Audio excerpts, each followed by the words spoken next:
po doon sa ating devotion for today sa Proverbs chapter 3. Ito yung isa sa mga Bible verses na una kong nalaman, una kong natutunan, una kong sinaulo.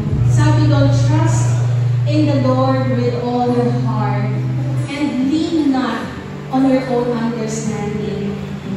So talagang magtitiwala po tayo sa kapagaanan ng ating Panginoon dahil kahit ano man ang sitwasyon, ano man ang panahon, makakasiguruhan na ang ating Diyos ay may nakalaang kabutihan para sa iyong buhay. Palakpakan mo natin ang ating Panginoon na siyang buhay sa umaga nito. Awitan po natin siya.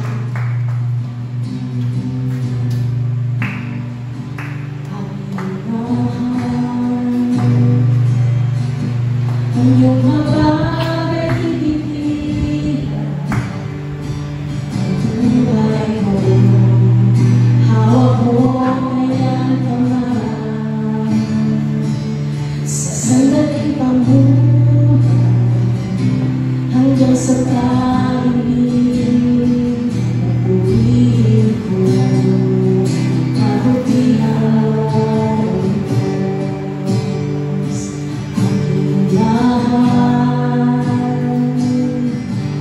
Ang iyong habag ay ibigila, ang buhay ko, hawak mo ngayon kamay.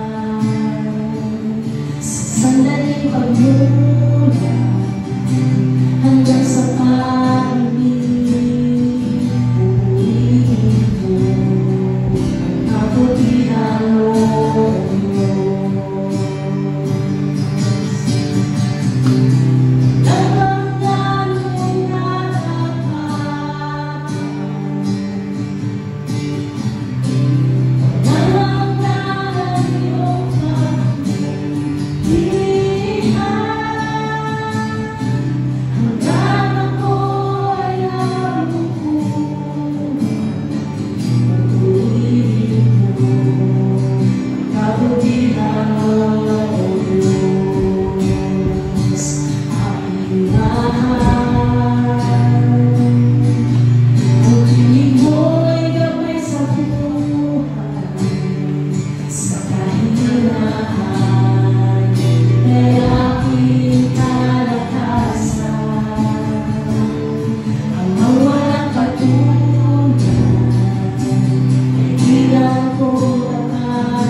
Sabi po dito, ay nawi ka magtiwala, buong puso at lubusan, at huwag kang mananalan sa sariling karunungan. Sa lahat ng iyong gagawin, sa iyong alalahanin, upang ikay patnubayan sa iyong mga tataharin. Salamat po sa salita ng Diyos. Sabi nga po dito, pinapaalala po sa atin ng Diyos na tayo po lahat ay nagmula sa Kanya. Lahat po ng meron tayo ay mula sa Diyos. Kaya wala po tayo dapat ipagmalaki sa ating kapwa na ating karunungan, na ating talino, na ating lakas, na ating buhay, ang ating ginagamit, kundi ang lahat po ng meron tayo ay nagmula sa Diyos. Kaya po bago ang lahat, pasalamatan po natin ang Diyos dahil lahat po ng meron tayo ay sa Kanya lang po nagmula. Wala po na nagmula sa ating sarili, hindi sa Diyos lamang. Kaya po, sabi po dito, may mga supporting verse po tayo na dapat po natin may sa buhay. Sabi po dito sa Kalugahan, chapter 3, verse 21, aking anak, karunungan at hinahon ay huwag mo iwala. Huwag hayaan makaalpas sa isipan at gunita. Tayo po bilang mga may wisdom na po tayo galing sa Lord. Nakakilala po tayo sa Lord. Dapat po naandun ang karunungan. Hindi na po tayo dapat pagdalos-dalos sa ating mga desisyon. Hindi na po tayo dapat pagmumulan ng anumang pong sigalot ng ating kapwa. Pagkos, tayo na po ang magiging isang modelo upang ang ating kapwa ay magkaroon din po ng i-admit po tayo sa ating pananampalataya sapagkat makikita po sa ating mga kilos at galaw na ang Diyos na po ang makikita sa ating mga buhay. Hindi na po ang ating mga sarili. Sabi nga po, mula nung tayo makipagkaisa sa Panginoong Jesucristo. Dapat po, wala na po dati natin ako si Laura na lagi mahilig ang ulo. Ako si Laura na huwag kang laban sa akin, hindi kita tatanganan. Kaya po, nung makilala ko si Lord at nakipagkaisa ako sa Kanya, ang lahat po na hindi maganda sa buhay ko, itinalikuran ko na. Kaya naman po, salamat po sa Diyos dahil hindi pa po nahuli ang lahat. Dahil may buhay pa po ako upang patuloy na magbago at makapagpakita po ng magandang ehemplo para sa aking kapwa. Lalo-lalo na po sa ating mga pamilya. Unang-unang po natin dapat pag-i-influensyahan ng ating magandang gawain ang ating loob ng tahanan, ang ating miyembro ng ating pamilya. Siya po muna dapat makakita ng pagbabago sa ating mga buhay dahil kasama po natin sila sa araw-araw. Kaya po yung karunungan na nagmumula sa Diyos, ibahagi po natin.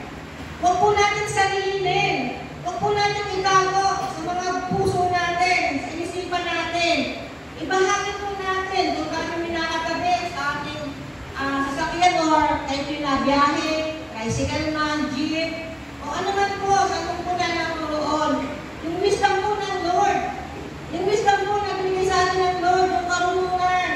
Nasabi po lagi sa mga nakalaan nating lessons, huwag tayong mahiya na i-share ang words of God. Pag malaki po natin, huwag po tayong mahiya na magbibit ng Bible habang naglalakad dahil tayo pupunta sa ating kakilala, tayo pupunta sa ating kumare, na dandanan po natin ang salita ng Diyos. Hindi po tayo ang itataas dito. Hindi po ang mga buhay natin, hindi po ang ating pagkatao, ang ating pamilya, kundi si Jesus po ang ating i-chismis sa kanila. Hindi po buhay ng may buhay, kundi si Jesus lang po ang ating ibabahagi sa ating mga kakilala sapagkat ang karunungan po nanggagaling sa Diyos ay to spread the words of God. Hindi po para lang sa wala. Kaya naman po, ang sabi po rito, huwag gagawa ng masama sa iyong kaibigan na sa inyo yung umaasa at walang lubusan. Hindi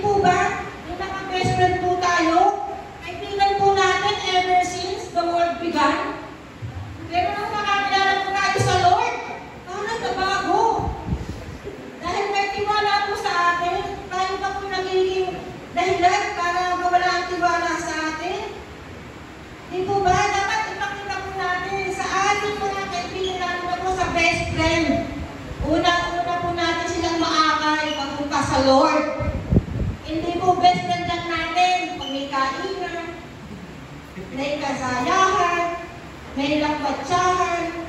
Dapat po ang una natin kasama yung mga best friends natin sa papunta sa templo ng Lord. Dahil sa ganon, makikita ng ating kapwa na, aba, okay mga kaibigan ko. For better, for worse.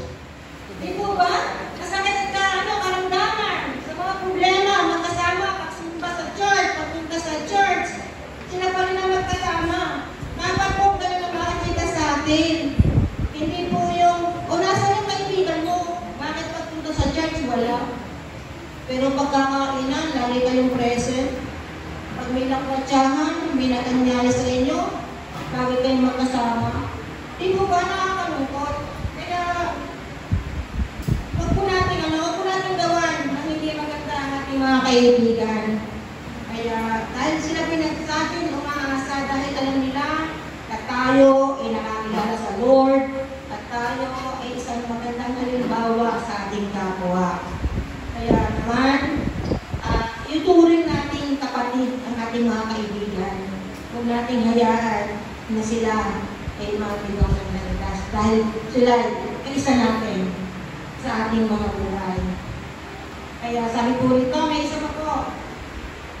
Sabi po sa Kawikaan 3, verse 32, pagkat si Yahweh ay nasusuklam sa mga isipang balokto, ngunit nalulugod siya sa tao, sa kanya ay may tao. Di po ba? Kung tayo po ay pagod sa ating mga asawa, kung tayo po ay pagod sa ating mga anak, dapat una-una po tayo nakakot sa Lord. Dahil ang Lord po, kayang-kaya na tayo balik sa ating pinaggalingan. Kaya dapat po, pag sinabi, magkaroon tayo ng takot sa Lord. Dahil ang ating kapwa wala nang magagawa sa atin eh.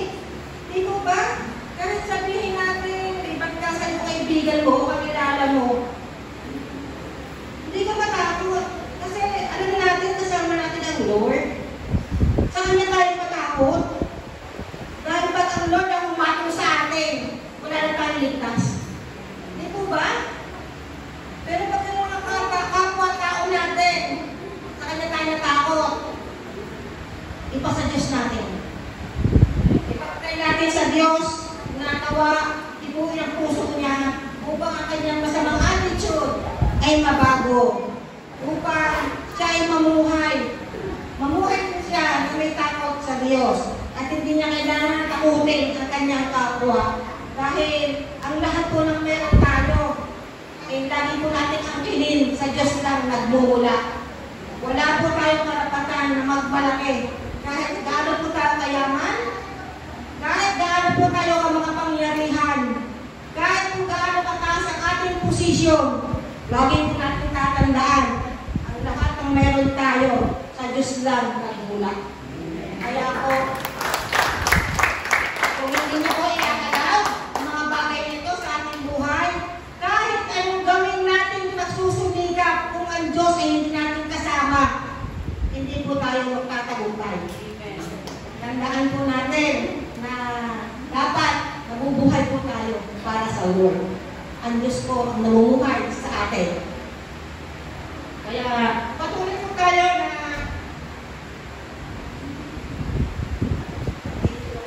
ngayon sa mga ito.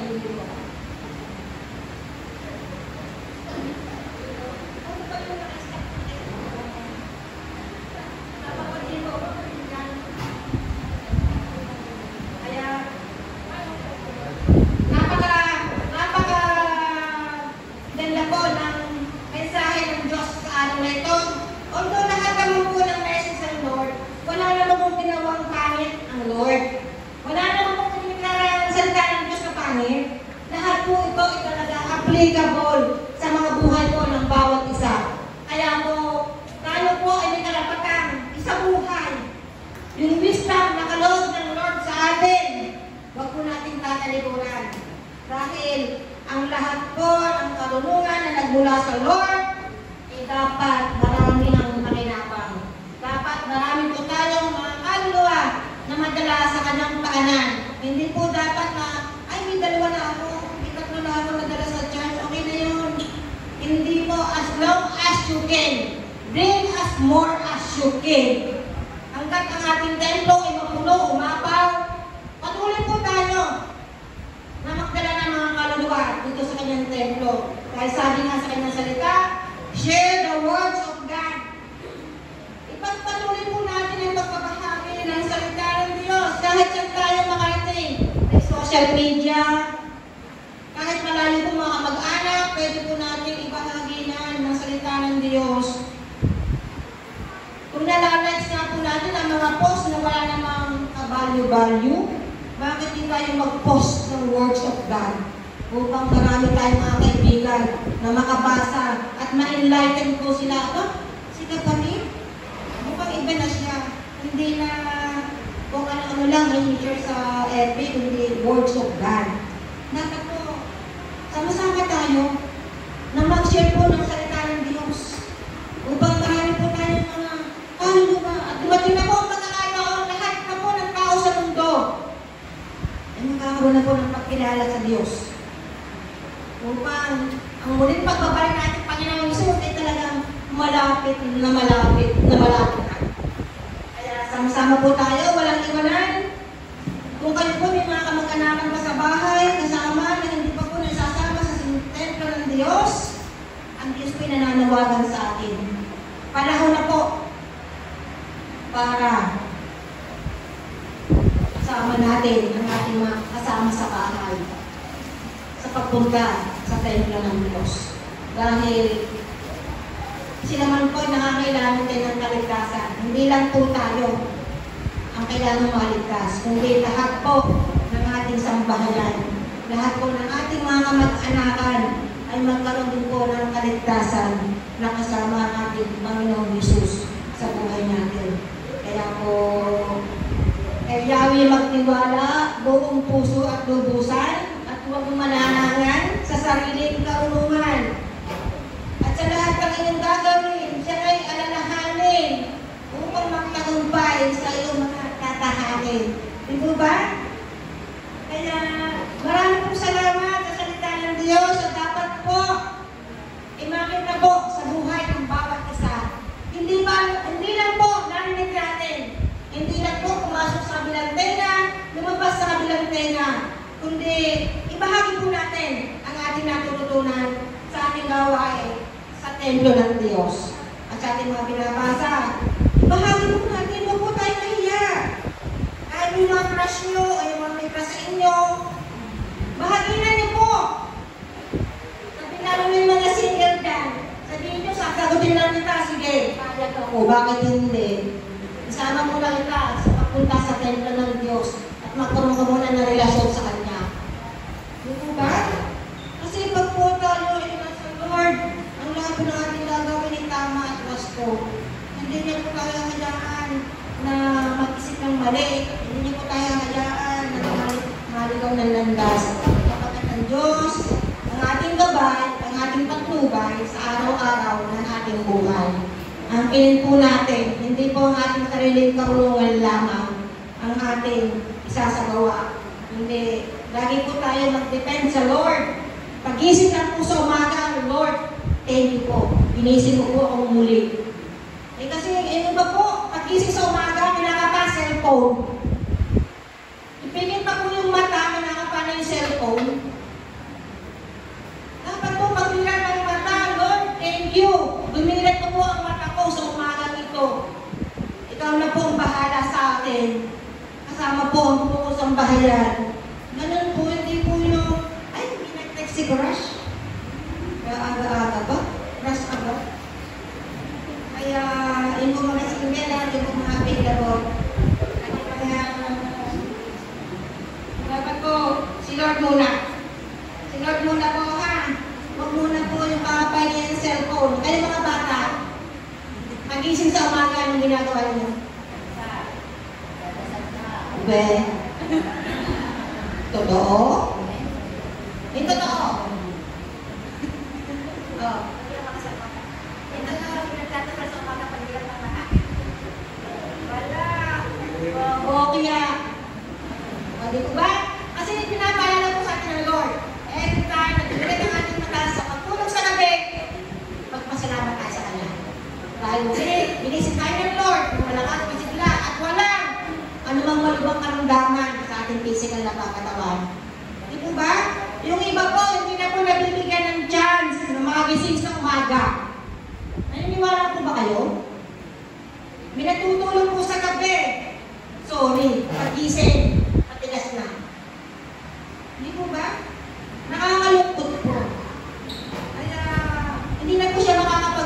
gising. Gawin po natin habit to pray every time. To pray always. To pray. Lagi po natin alalahanin ang pananalangin. Isagawa po natin, gawin po natin habit. Ang pananalangin oras-oras. Kung pwede nga. 24 hours a day. Kailangan nyo, mga 10 times a day, mananalangin tayo. Kahit wala po tayo hinihiling, kahit po tayo meron na. Magpasalamat po tayo sa Diyos. Dahil ang Diyos po ay naandyan para sa atin. Ang Diyos po ay lagi natin tatandaan. Hindi niya po tayo iiwan. Hindi niya po tayo papabayaan. Manampalataya, manalig, magtiwala. Ang Diyos ang kikilos sa buhay ng bawat isa. Ito po lang po at maraming salamat. God bless us all.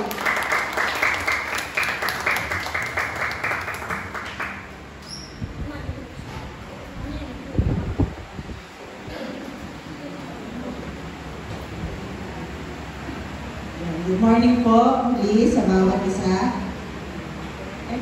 Good morning po. Ayan. Ayan, natingnan po sa atin, ibinahagi po sa atin, sabi nga po, yung karunungan na nagmumula sa atin po, Panginoon Diyos. So po, ito yung dapat talaga natin hingin sa atin pong Panginoon. Sabi nga po, dahil tayo, wala tayong, andun po sa verse 5, sabi po doon, kaya huwag ka magtiwala buong puso at lubusan at huwag kang manahan sa sariling karunungan. Kasi ang karunungan nga po ng isang tao, sabi nga po doon, yung karunungan natin, meron yung hangganan, merong limit lang kung hanggang saan lang yung alam natin, kung hanggang saan lang yung karunungan na mayroon tayo. Pero sabi nga po doon, yung karunungan na nagmumula sa atin pong Panginoong Diyos, dapat lagi natin hinihingi yun. Lagi dapat natin i-desire na yung karunungan na mula sa atin pong Panginoong Diyos ang mayroon tayo sa ating pong buhay. Katulad ng ibinahagi po ng ating kapatid, sabi nga po yung pagbabahagi ng salita ng ating pong Panginoong Diyos, yun po yung dapat na maging desire natin na magbahagi tayo ng salita ng Diyos. Pero dapat yung desire din po natin, yung karunungan na mayroon tayo ay yung karunungan na mula sa Diyos. Kasi sabi nga po, hindi talaga natin yun maibabahagi ng ng totoo, hindi natin yun maibabahagi ng buong puso natin kung hindi karunungan mula sa ating Panginoong Diyos yung mayroon tayo. Kaya sabi po doon, yung karunungan palagi na nagmumula sa Diyos, yung hingin natin bago tayo magsalita, bago tayo lumabas, bago tayo humayo, o kahit sa araw-araw nating pamumuhay, sa ating mga tahanan, sa paaralan, o sa trabaho natin, lagi yung karunungan ng Diyos yung hihingin po natin. Kasi sabi nga po doon, sa verse 6, sa lahat ng iyong gagawin, siya may alalahanin ng ating Panginoon upang ika'y patnubayan sa iyong mga tatahaki. Sabi nga po doon yung pagpatnubay ng ating pong Panginoong Diyos, yung pagbibigay sa atin ng karunungan, yung pagkatama niya sa atin, pagtutuwid niya sa atin, yun yung magdadala sa atin doon sa path na nais ng ating pong Panginoong Diyos sa ating mga buhay. Kasi kung yung sarili lang natin karunungan, sarili nating desisyon sa ating pong mga buhay, sabi nga po doon, ililigaw tayo nun. Mapupunta tayo dun sa buhay na akala natin, yun na yun. Akala natin ito yung, maayos naman ang aking buhay. Okay naman, siguro answered prayer na to. Siguro ito na yung kalooban talaga ng Diyos. Pero sabi nga po, kung ito ay sarili lang natin yung nasunod, sariling desisyon lang natin, kasi akala natin ito yung tama, ito yung okay sa atin, o medyo umayos sa ating buhay, naging masaya tayo, diba akala natin yun na yun. Pero hindi pala natin sinik talaga yung kalooban ng ating pong Panginoong Diyos sa ating pong mga buhay. Hindi talaga natin hiningi na, Lord, yung karunungan na nagmumula sa iyo, ang aking maranasan. Lagi po yun dapat karunungan na nagmumula sa ating pong Panginoong Diyos upang maituwid, maitama ang ating pong pamumuhay. Upang ang ating buhay, sabi sabi nga po, yung buhay na pang-araw-araw natin, makapagbigay lagi ng kaluguran sa Diyos. Makapagbigay lagi ng, sabi nga po, kagalakan sa ating pong Panginoong Diyos. Kaya tayo po sa ating pong mga buhay, upang mangyari sa atin itong sabi nga po, doon sa verse 6, sa lahat ng iyong gagawin, siya ay alalahanin upang ikay patnubayan sa iyong mga tatahain. Upang mangyari sa atin ito, na patnubayan tayo ng ating pong Panginoong Diyos. Lagi po natin siyang unahin, lagi po natin siyang hanapin sa ating mga buhay. Isip natin palagi ang ating Panginoong Diyos. Upang sa ating mga buhay, wala na yung dapat pala ganito yung ginawa ko. Wala na yung dapat pala una pa lang sumunod na ako sa Diyos. Dapat pala una pa lang nandoon sa atin yung, dapat pala una pa lang ganito na yung naging desisyon ko. Pero meron sa ating mga buhay nangyayari dahil sabi nga wala namang lagi tayong gustong itama ng Diyos. Nagkakamali tayo, pero gusto tayong laging itama ng Diyos. Pero once na nasa ating Panginoong Diyos na tayo, wala na yung desisyon ko na lang. Ano naman yan eh, magiging mabuti naman yan sa aking buhay. Itong desisyonan ko na lang itong parang matagal yung kasagutan, halimbawa ng ating pong Panginoong Diyos. Kaya sabi, ako na lang magdedesisyon, parang bahala na. Yan, yun yung lagi sa atin, bahala na. Na hindi tayo nakakasunod sa kalooban ng ating pong Panginoong Diyos. Kaya ang nais ng ating pong Panginoong Diyos sa ating mga buhay, lagi po tayong makasunod sa Kanya, upang ang ating mga buhay ay hindi natin sa pagsisihan. Laging yung buhay natin, lalo po sa mga kabataan, maging sa bawat isa sa atin, upang hindi natin pagsisihan ng buhay na ito na kaloob ng ating pong Panginoong Diyos. Lagi tayong sumunod sa Kanya. At siya yung magtutulog sa atin, siya yung gagabay sa atin, siya yung magtatama sa atin, upang ang landas na tatahakin natin sa ating mga buhay. Ay, sabi nga po doon, yung landas na nais ng Diyos, yung landas na kagustuhan ng Diyos sa ating pong mga buhay. Sabi po doon, at pag nakikita natin na parang naliligaw na tayo, lagi tayong bumalik sa ating pong Panginoong Diyos. Lagi natin tingin yung karunungan na nagmumula sa Diyos, upang yung karunungan na yun yung laging magtama sa atin, para yung buhay natin ay maging matuwid sa harapan ng Diyos, upang maging kalugod-lugod sa harapan ng ating pong Panginoong Diyos. Sila po. At itong karunungan na nais ng ating pong Panginoong Diyos, sabi nga po, noon pa man, ito na yung natin lagi natin naririnig. Ito yung lagi natin, parang kapag may halimbawa, may mga pagsubok sa buhay, tiwala ka sa Diyos. Pag may suliranin na dumaraan sa ating pong mga buhay, sabi nga po, trust in the Lord with all your heart. And believe not on your own understanding. Hindi tayo dapat sa ating sarili lang, hindi sa ating pansariling karunungan, kung hindi sa karunungan na nagmumula palagi sa ating pong Panginoong Diyos. At sa 6, sabi nga po, all your ways submit to Him, and He will make your paths straight. Lagi tayong mag-surrender sa ating pong Panginoong Diyos. Surrender natin ang buhay na ito sa ating pong Panginoong Diyos, at hindi tayo magsisisi kapag sa Diyos natin ibinigay ang ating pong mga buhay. Amen po? Hindi tayo maliligaw ng landas kapag ang ating pong Panginoong Diyos ang pinagkatiwalaan po natin sa ating pong mga buhay. Yan lamang po ang devotion sa araw po ito. Tayo po ay manalangin. Tayo pong lahat ay tumayo at manalangin po tayo. Ipagkatiwala po natin sa ating pong Panginoong Diyos ang umagang ito, ang gawain ito ng ating pong Panginoon. Sige po, tayo pong lahat ay manalangin. Hallelujah. Dakila namin Diyos, mapagpala po namin Ama, Panginoon. Pinupuri, pinapasalamatan, dinadakila ka po namin. Maraming salamat po, Panginoon, sa umagang ito na ipinagkaloob po sa bawat isa. Salamat po sa isang magandang panahon, bagamat medyo makulimlim. Lord, alam po namin na Ikaw ang Diyos na magpapaganda, Panginoon, ang panahon ito upang nang sa gayon, marami, Panginoon, ang makadalo, Panginoon, sa iyong panambahan. Salamat po, Panginoon, sa iyong mga salita na ibinahagi, Panginoon, sa umagang ito. Dalangin po po namin na ang bawat isa sa amin, ilalagay mo, Panginoon, sa puso ng bawat isa sa amin yung tunay na pagtitiwala sa iyo, aming Panginoong Diyos. Hindi sa pansarili naming mga karunungan, sa pansarili naming mga kagustuhan, Panginoon. But Lord, lagi kaming magtiwala, lagi din namin hanapin, Panginoon, Ikaw sa aming pong mga buhay. At ang karunungan mo ang palaging sumaamin. Salamat po. Maraming salamat, aming Panginoong Diyos. Lagi po namin pupurihin, dadakilain sa aming pong mga buhay. Ikaw ang Diyos na naroon, alam po namin na laging sumasama sa bawat isa sa amin. At sa gawain ito, Panginoon, sa umagang ito, dalangin po namin sa bawat tatayo, aming Panginoong Diyos. Ikaw ang Diyos na manguna. Ikaw ang Diyos na nandoon, Panginoon, na ibababa mo ang iyong banal na Espiritu sa kalagitnaan ng bawat isa sa amin upang nang sa gayon, ang banal na Espiritu mo ang magdetouch sa puso ng bawat isa, Panginoon, upang nang sa gayon maunawaan ang iyong pong mga salita. Salamat po, aming Panginoon.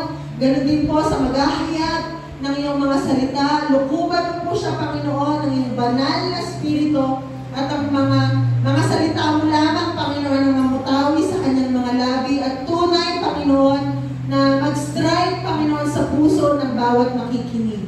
Salamat po, aming Panginoong Diyos, dahil alam po namin na ikaw yung tunay na nangungusap sa iyong mga anak, aming Panginoon. Ginagamit mo lamang po, Panginoon, na daluyan ng iyong mga salita, ang maghahayag, Panginoon, ng iyong mabuting balita. Salamat po, maraming salamat, aming Panginoong Diyos. Paging sa lahat ng mananalangin, patubayan mo po ang bawat isa. Sa lahat, Panginoon, sa music ministry, Panginoon, sa lahat ng ministry, sa panambahang ito, ikaw ang Diyos na manguna, ikaw ang Diyos na magbigay ng karunungan, ikaw ang Diyos na gumabay upang lahat, Panginoon, ang aming gagawin ay makapagbigay ng kaluguran sa iyo, aming Panginoon. Maraming pong salamat. Iminawagsi po namin ang gawa ng kaaway sa lugarin ito. Hindi mananagana, Panginoon, ang anumang gawa ng kaaway. But Lord, ang kalooban mo lamang ang maganap, ang kagustuhan mo, Panginoon, ang maganap sa lugarin ito. Ikaw ang mapapurihan, ikaw ang madakila, ikaw ang Diyos na maitaas, Panginoon, sa araw na ito at sa araw-araw po ng aming pong mga buhay. Maraming pong salamat, aming Panginoong Diyos. Sa iyo na po namin ipinagkakatiwala ang gawain nito at ngayon pa lamang, inaangkin na po namin ang katagumpayan ng gawain ito, aming Panginoong Diyos. Maraming pong salamat. Salamat po, aming Panginoon, maging sa mga kapatid po namin na pupunta pa lamang po dito o nasa kanila pa po mga tahanan. Lord, hayaan mo po na ikaw ang Diyos na maglagay ng desire sa kanilang mga puso, Panginoon, na ikaw ang isip ngayong umagang ito, Panginoong Diyos. Maraming pong salamat. Ito po ang aming dalangin sa pangalan ni Jesus, kasama ng banal na Espiritu. Ang lahat po ay magsabi na Amen.